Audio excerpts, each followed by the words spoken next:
are deceptively quiet, however. Nothing like what will happen next. She's reminded immediately of a murder on Billionaires' Row she'd read about. It took place almost 4 decades ago, a foreign businessman shot dead in his home on New Year's Eve. What made the case so fascinating is that it didn't fit the usual pattern for home robberies. The robbers locked the wife in an upstairs bathroom instead of killing her alongside the husband. The gun used to kill the man was one of those tiny ladies' pistols, the kind that was designed to fit in an evening bag, and, curiouser still, the bullets were made of silver. This last bit makes the whole thing ludicrous, as far as Emily is concerned. They had to be decorative or a conversation piece, unless the man was suspected of being a werewolf. Somehow, the wife managed to escape from the bathroom and run for help, but the assailants were never found. Because the wife survived, there were rumours that she was involved.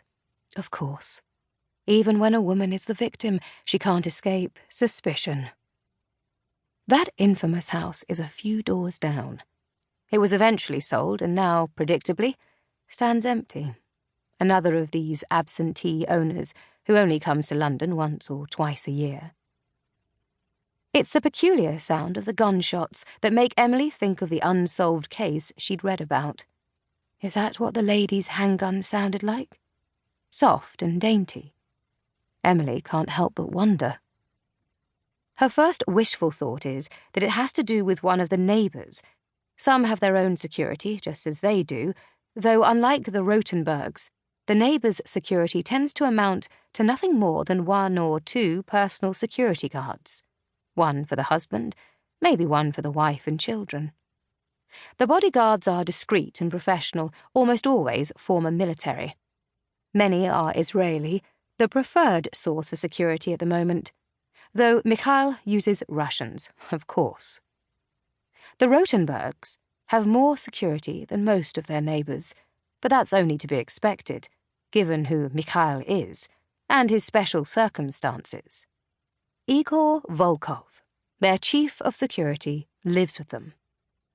"I like to keep my important people close," is how Mikhail explained it to Emily when they first started dating. She'd never known anyone as wealthy as Mikhail. So she took the otherwise bizarre situation as a given, assumed that all rich people had a clutch of people following them like a comet's tail. Volkov is an old family friend, to hear Mikhail tell it, and he has been with Mikhail from the very beginning. He is only a few years older than Mikhail, but looks 100 times tougher, tall and wiry, and covered with scars.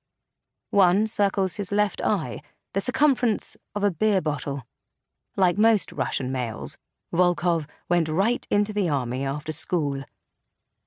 In contrast, Mikhail, due to family connections, avoided conscription and went to college, where he started to build his business empire. Who else is on duty? She wonders. There are always 3 or 4 twitchy young Russian men at the mansion. Emily is never told their full names and refers to them by anglicised nicknames she gives them. Tonight it is Leo, Max, and Mikey. Then comes the second round of shots, much closer to the house and altogether different in character.